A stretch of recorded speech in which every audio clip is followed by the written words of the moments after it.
Good evening, everyone, and welcome to our second edition of our Facebook and digital citizenship series around social media and using social media with kids and how kids use social media in the classroom. My name is Bill Bass, and I am one of the founders of the Google Educator Group for Eastern Missouri, and we're here tonight to talk more about, this is the second in our series, we're here tonight to talk more about digital citizenship, and our series is actually called Beyond Facebook, and how to really use social media and be safe about it. And so tonight we're taking a little turn, and we're gonna.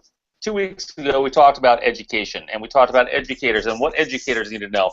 Tonight we're going to kind of take a detour, and we're going to talk. This one is specifically for parents, and it's specifically for how parents. What parents need to know in this digital age as everything changes and everything really is morphing, and there's so much more access that kids have. And what does that mean for us as parents? And what does that mean that we need to consider and think about and really really do to not only protect our kids, because we certainly want to protect our kids, but we also want to give them the strategies and the tools for what they're going to do when they're not sitting with us and they're not with us on a regular basis, because they're going to have access to these tools and the internet. And so what kinds of things do we as parents today need to think about that maybe we didn't need to think about?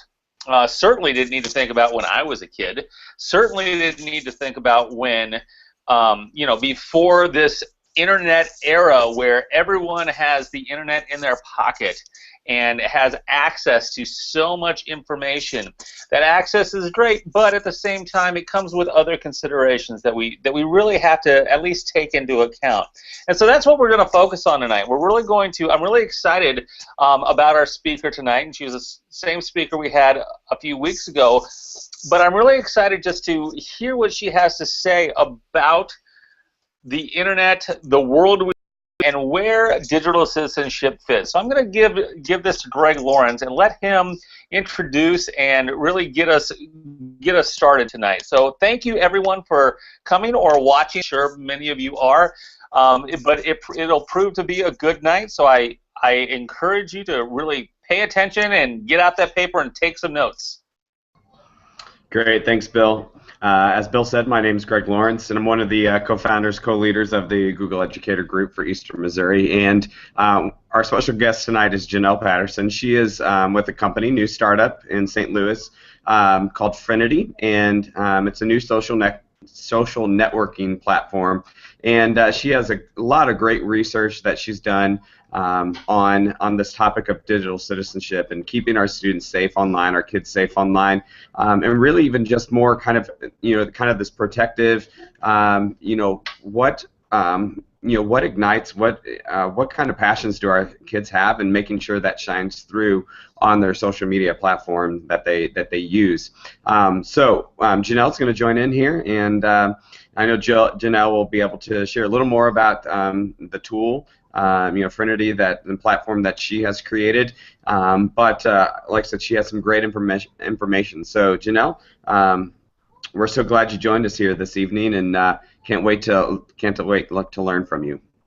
Thanks, Greg, and thanks, Bill. I really appreciate it. Excited to be here. And what I thought I would talk about a little bit tonight is a couple of things. I want to talk a little bit about how the environment is different today. I want to talk about the risks, and I want to talk about some tips. So any of the parents who are out there watching, hopefully this will be helpful information to you.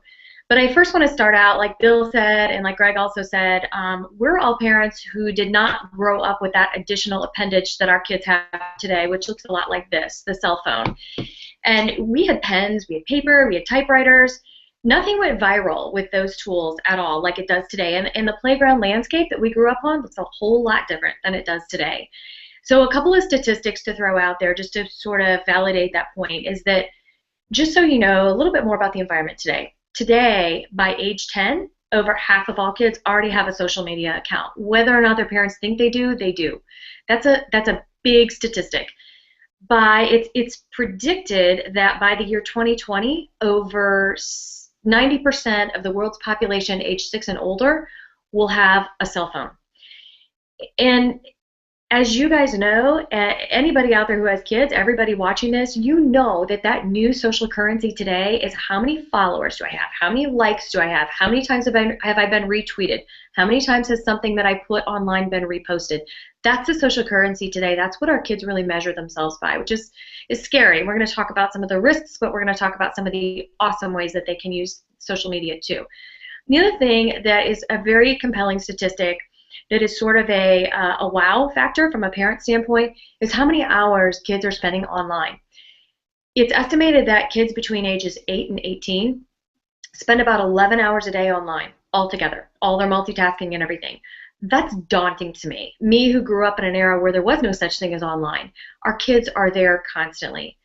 So I want to start by talking about a few of the risks, the primary risks as a parent that you need to be concerned about, and then we're going to turn it to more of a positive, how do I manage these risks type of a discussion.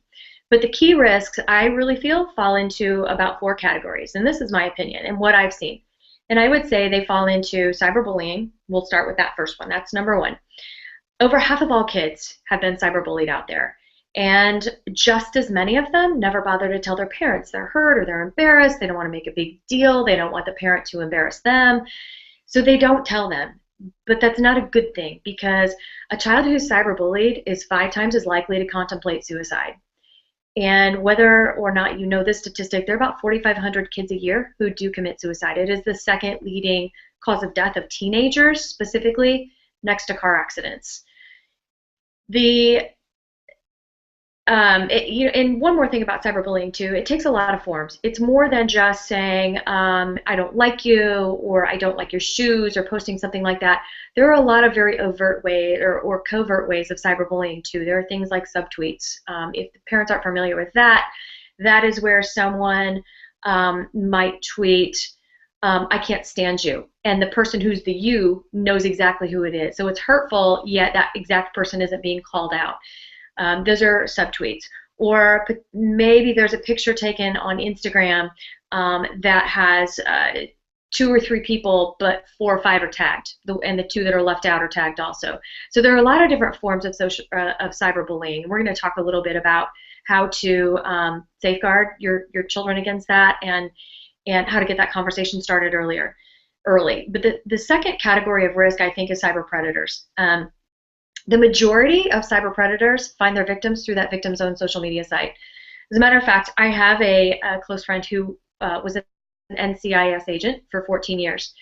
And oftentimes what you find in a cyber predator is that person will be, it might be a 55-year-old guy that pretends to be a 16-year-old girl trying to befriend another 16-year-old girl by saying, I really just need someone to talk to, or I feel so lonely, I just need a friend, I just need help. And most teenage girls are sweet and kind, and they want to help others. And this is how predators find them. So that's something to be very cognizant of, that whoever is following your kids, if it's another 16-year-old girl that your child doesn't know, chances are it may or may not be that person. It may not be really that 16-year-old girl behind the persona. We'll talk a little bit more about that too. A third category of risk would be just simple online pornography. The earlier your kids are online, they're just gonna run into it, which is why you have to be very vigilant. About 90% of kids between ages 8 and 18 have seen porn online. It's just that prevalent out there. Not going to spend a lot of time on that one, but what I am going to spend more time on too is the fourth category, which is digital citizenship. We can't assume that every digital citizen is, but I believe it is incredibly, very, very, very important, essential for our kids to build and keep a positive digital reputation online. I'm going to talk about why. I'm going to talk about how they do this. So those are the 4 categories of risk I would say that parents need to be really cognizant of. Now I want to talk a little bit more of some tips, some things that parents can do to really sort of help keep your kids safe in that social media environment that they're in. I'm going to start with some tips for parents with younger children. So if you have elementary school children, maybe they're 8, maybe they're 9, maybe they're asking for that first Instagram account because older cousins or siblings or friends have it and they think they absolutely have to be online.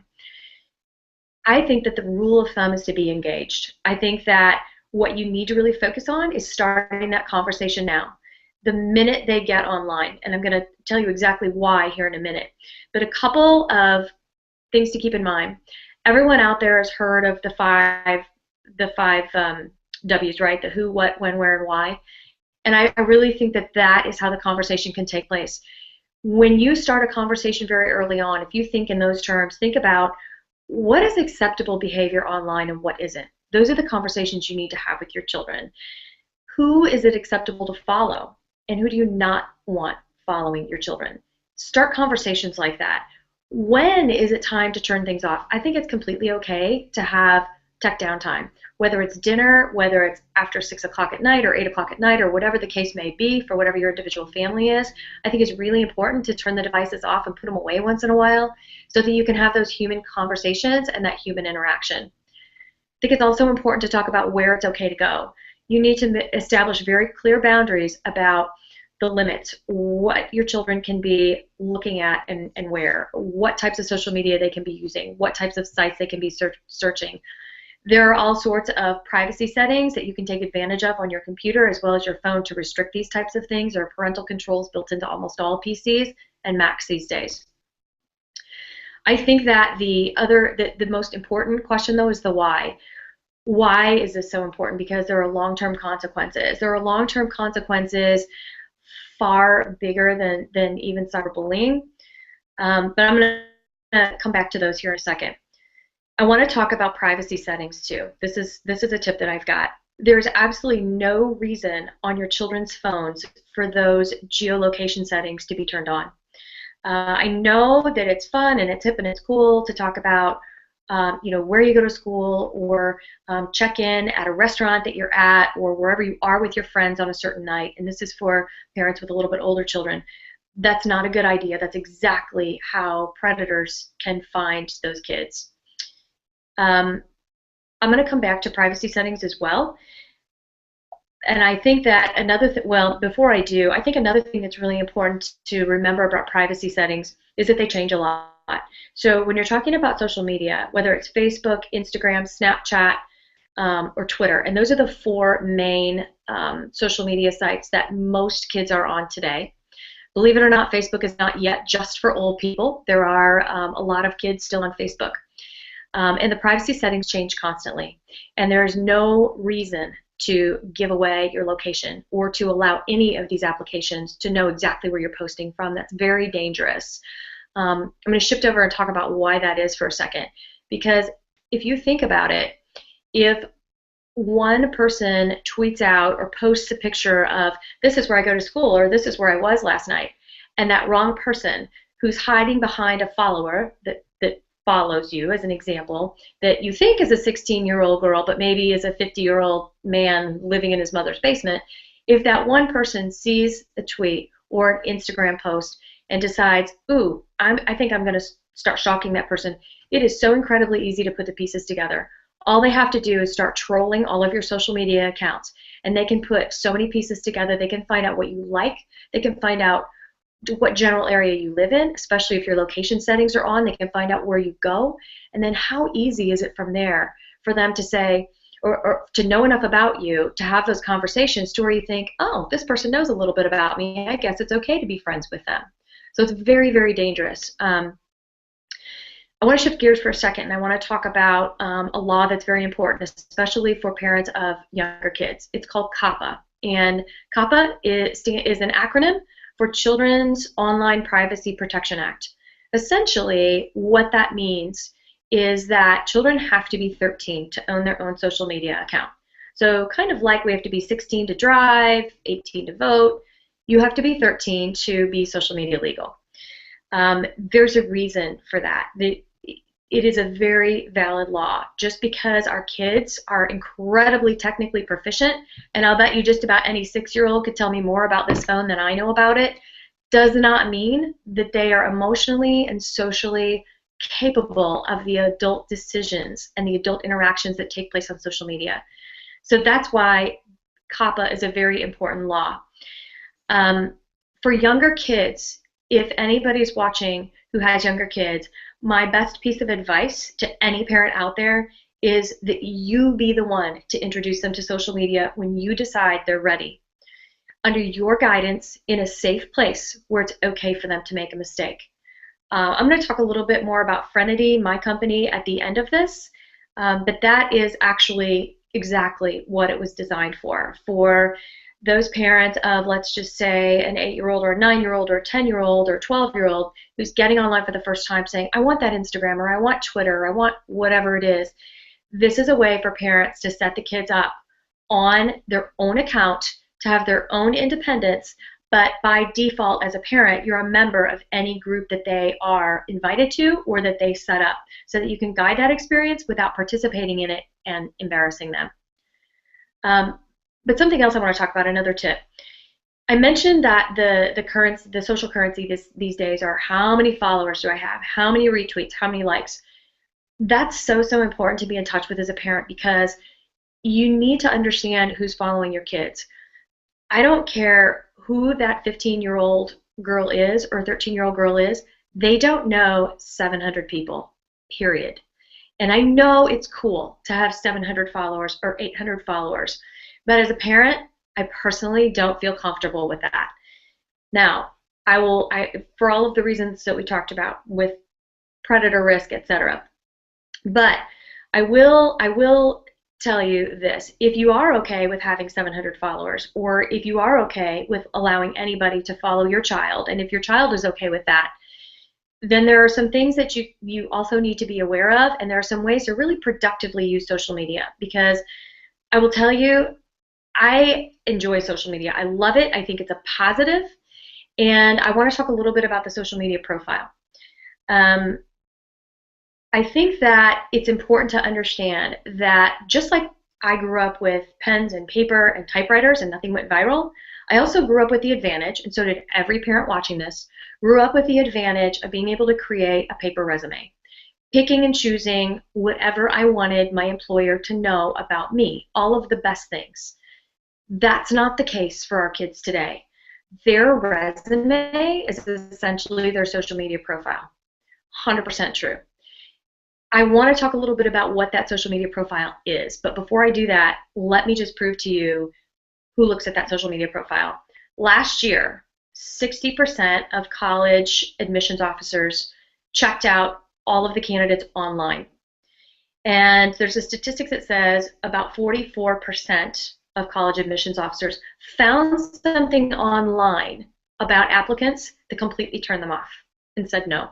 So think about how many kids lost opportunities last year because of that. All right, pretty much any college can fill a room with valedictorians. That's not too hard to do. So if you think about it, you've got to think about what's going to differentiate my child. And if I'm a teenager, I have to stop and think, what's going to differentiate me? And guess what it is? It is that social media profile. So now we're going to talk a little bit about the positive and how to differentiate yourself. But first, I want to define what a social media profile is. So a social media profile, if we want to call it the online resume, it's a lot more than what you would think. It's more than just your social media account. It is every social media account you've ever created that's in existence today. It's also everyone who follows you, everyone who you follow, everything you post, everything that you retweet, everything someone tags you in, every time you tag somebody. It's all of that pulled together into one profile. That's what these college admission officers are looking at.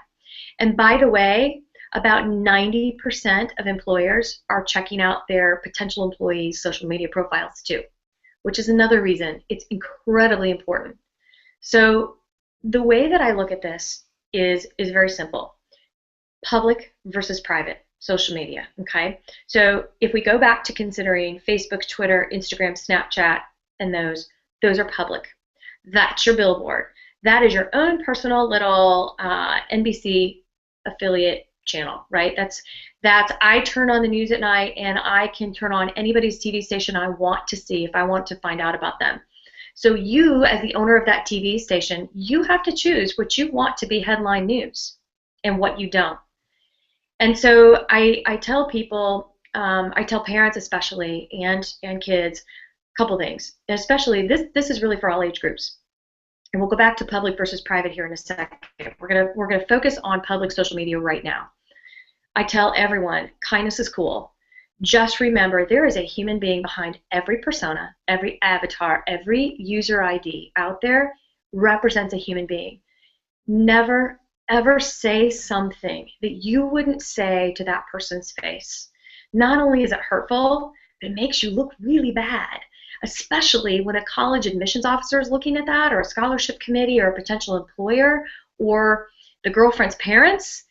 And parents, by the way, that's another tip. I Google everyone. I highly recommend Googling all of the kids that your kids hang out with. Google your own kids. See what their profiles are like. Help them determine what needs to be deleted out there. But when I say that word deleted, I have to put the little asterisk next to it because nothing really gets deleted. You can delete off social media, but anything once it's out there, it can be spread around all over the world a million times. All right. Back to kindness is cool and building people up. I also think that one thing that we've gotten extremely casual about in this social media era is our privacy. Privacy is precious. It is something that it's worth protecting because once you give it away, you never, ever, ever get it back, ever. And I think that we're way too casual about our privacy and way too casual about posting a picture and not thinking about the consequences it might have, or tagging someone who maybe doesn't look their best, or that maybe we didn't ask permission first. So I think that what I usually tell people to focus on, especially teenagers or middle school kids, or even those elementary school kids, and we'll come back to elementary in a minute, but especially high school and middle school kids, what I recommend that they focus on their public social media accounts, again being Twitter, Facebook, Instagram, Snapchat, all of those, is the following. Only post positive things, period. Don't post anything you wouldn't want your grandmother to see. But besides that, stop and think about these things. What are the things that you love? What are the things that motivate you or get you going in the morning or get you excited? What are your hobbies? Maybe you love soccer, maybe you play piano, maybe you're a cheerleader, maybe you're a basketball player, maybe you do horseback riding, or maybe you follow a soccer team. Whatever it is that is your passion on the inside, those are the best things to post about. Those are the best ways to differentiate yourself, because remember, this is your resume. And even though you might think at 14, this doesn't matter, it does. It's permanent, and it builds over the years, and this is what the people will see who choose whether or not you can go to their college, or choose whether or not you're going to get that multi-thousand-dollar scholarship or get recruited for that sports team. So some other things that I always tell people is when you're posting on public social media, think about this. Who can you build up? Who's having a birthday? Who are you happy for? Who achieved something that you want to pat them on the back for? Those are the kind and positive things that you need to focus your public social media profile on. Now, I don't live in a bubble, so I get the fact that you need to have fun, and that there are times when you've got a bunch of girls together at a slumber party, or guys together going out on the weekend, or whatever the case may be. You're at a game, you're making duck faces, whatever the case may be, taking a bunch of selfies. I understand that there's a need to be able to take those photos and have private conversations. But my recommendation is to put those types of things in private social media. The world does not need to see all of the duck faces or all of the selfies. I think selfies are a blast, personally, but there don't need to be 300 of them on Twitter. The fact that you're craving Doritos, or the fact that chemistry is boring, or the fact that you are just starving for lunch and wish this class would be done, those are not Twitter appropriate. That does not reflect really well on your social media persona, but it would be totally okay to have that conversation in a really small group of private friends on a private social media platform, because that will not come back to haunt you down the road, 10 years down the line, 5 years down the line, 2 years down the line, completely off the grid. And if you're wondering what the difference is when I keep saying private social media, I'm talking about a platform like Frenity. Frenity is a private social media platform, and it's actually the first private group networking platform. So inside a platform like Frenity, you create groups, or you get invited to groups. but it's very private. There's no hallways between those groups. So you can't share things between groups. You can't repost or retweet. Nothing will go viral that gets put on Friendity whatsoever. But it is a place where you can log in as a user and have very distinct conversations between different groups of people. So in other words, the conversation I have with my family at dinner might look a whole lot different than the conversation if I'm out with my girlfriends on the weekend. And if I'm out with my girlfriends and take a bunch of pictures, I really don't want those all over public social media, but it's fine if they're in a private, confined space where the only members of that group are my friends that I physically and personally know. They're not just a user that's following me, and that could potentially be someone that I don't think that they are. So I think that really kind of to sum it up, the key things I tell people are, for parents who have the younger kids, you need to be the ones to introduce your kids to social media. You need to guide them and teach them, just as you teach them everything else about their manners in life. You need to be the ones that put the standards around how they communicate on social media. Set them up on a private social media account, guide them, help them, let them make mistakes, and then have those conversations, because then when they're old enough to be on public social media, and they'll want to be, and that's totally okay, then they're going to know what's a positive thing to post out there. They're going to know it's most productive. And then they will already have established the differentiation between the type of content that's okay to put on public social media and what they need to keep private. The other thing that I can't impress enough, and I said it a little bit earlier, but it's be kind. Kindness online is absolutely critical. And lastly, I can't impress this enough either. It's that the social media profile is permanent, and every social media account that you have, and again, your friends, your followers, your tweets, your retweets, are all part of that profile. So with that, any particular questions that come to mind? Great. I know, I think Bill might have had a question. I don't know. I know as we were talking ahead of time, discussing some of the things, and I know you did a great job kind of hitting those various, from elementary to middle school to high school, how it looks different in a way for each of those areas. But Bill, is there a question that you had or a thought? Yeah. I think that as we think about the differences between the different types, the different age ranges that we have, and as you said, everybody has devices, and and I say everybody, and obviously that's not really true, but everybody has access someplace. I mean, it's pretty rare that they can't get online anywhere, whether that's at the library, at a friend's house, or something like that. And I remember one of the things that I used to tell my kids when I was in the classroom. They'd tell me, I can't do this online, I can't read this online, or I can't write my paper on Google or whatever because I don't have access. But those were the same kids that absolutely had a Facebook account. And so I guess what my question is for you is, how would you, let's suppose that as a parent, I find out that because kids, because they do have access, they can set up those accounts without me knowing. My own kids could absolutely set up an account without me knowing. So if I, as a parent, find out that my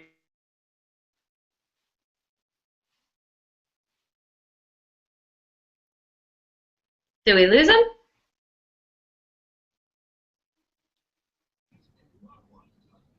Bill?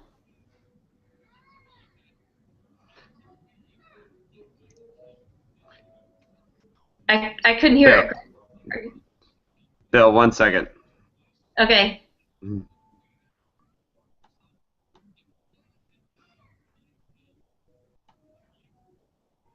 I think he might have been asking about if I, as a parent, find out my kids have downloaded certain apps, what do I do? Was that where he was going with that, do you think? Yes, I think so. Yes. Yeah, and I think that there are a couple things. One, if any parent is watching this and hasn't heard about the calculator app yet, I think you need to be aware of it. It literally looks like a calculator, an app, and it's got a big percent sign.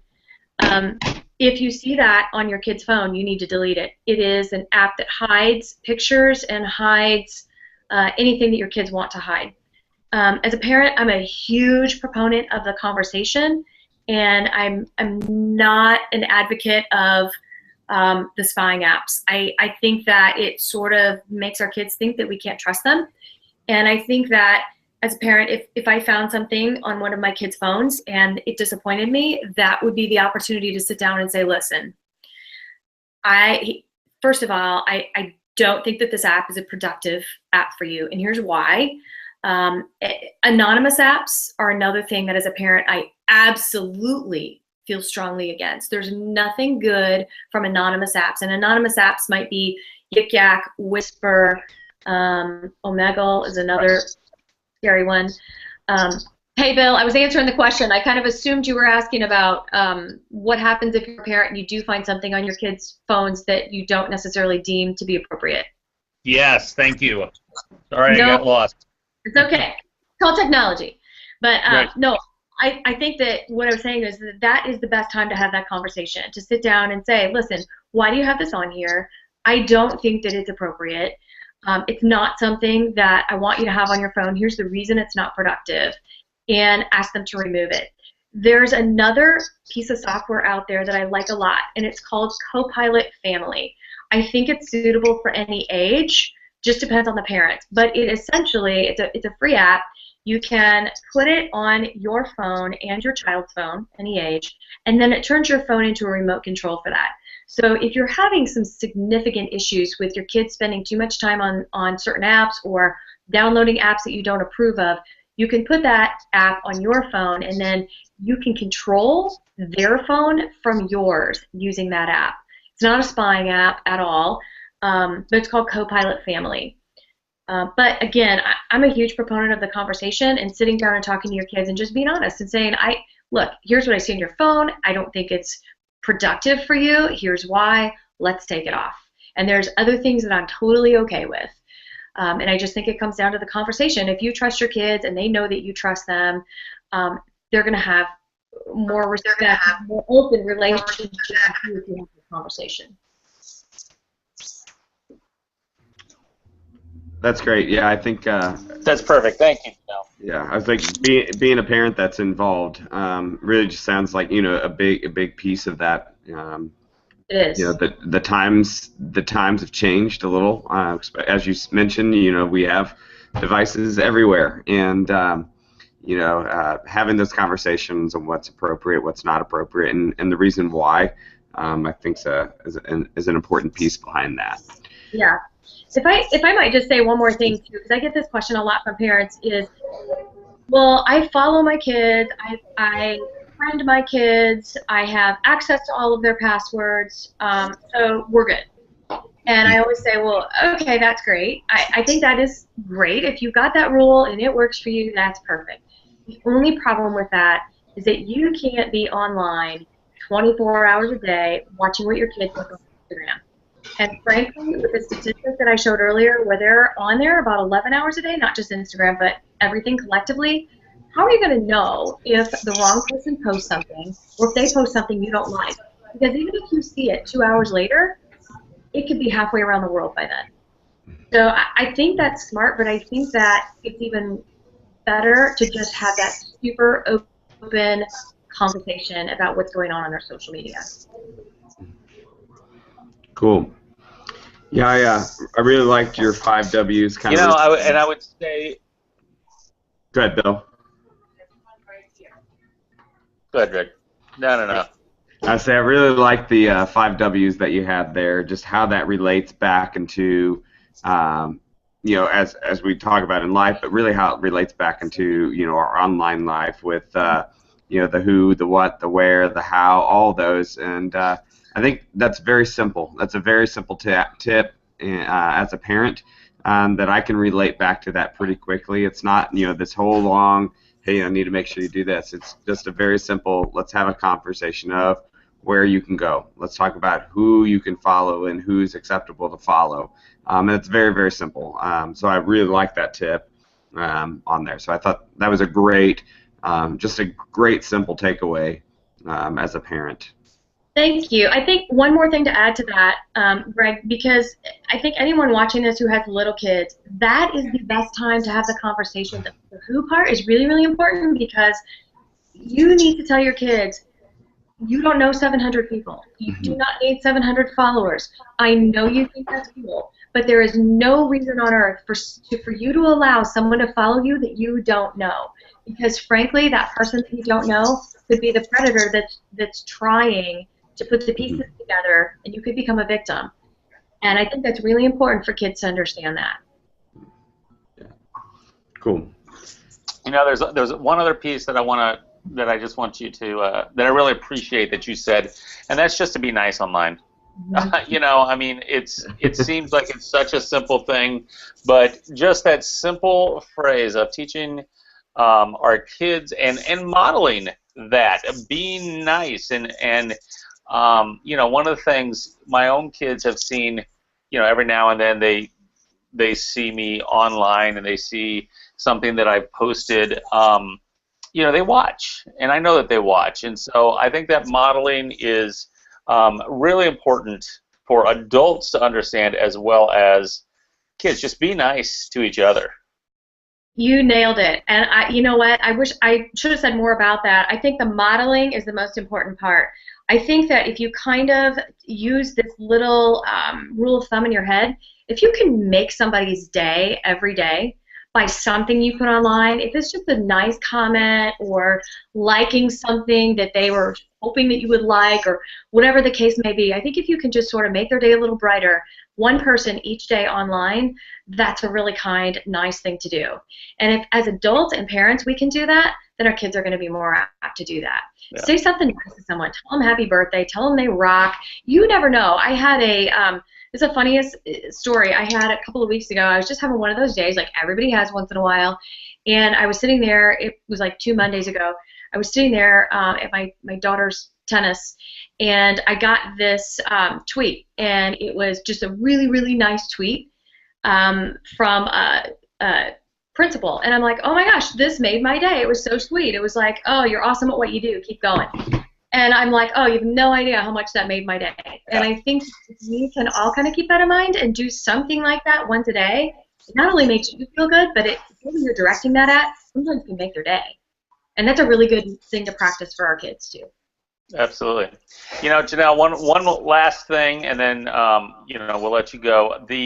I want to, where can we find out more about Frenity, about get more resources from you, so on and so forth? Sure. So a couple of places. So Frenity is free, and it is a private social networking platform. It is compliant with COPPA. So for those parents who have kids under 13, this is the perfect place to be. It's absolutely originally why it was created. So it's at www.frenity.com. Frenity is FRIENEDY.com. Also, you can find me on Twitter at Frenity. We have a Facebook page where we've got a lot more information.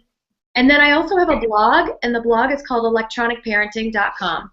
What I try and do there, knowing that we're all that first generation of electronic parents, right, because we didn't grow up with social media, I'm trying to really empower parents by providing as many tips and tools and great finds as I can uncover out there and putting them out there on that blog. And I have a Twitter handle for that as well, at electroparent. So would love to hear from anyone. Would love to hear feedback. Would love to hear ideas. And certainly would love to hear feedback on the app. And by the way, you can also download the Frenity app on your iPhone for free. Perfect. Thank you so much for joining us tonight. Thank you, guys. Great. Yeah, thank you so much. And we will make sure we get this link up. And you know, if you've watched, you joined us, and want to share this with somebody else, definitely do that. We will make sure this is available on YouTube for everyone to see. And Janelle, once again, thank you so much for joining us tonight. And also a couple weeks ago, as we continued this discussion about digital citizenship and you know, just going beyond Facebook with our kids. So thank you so much. Thank you.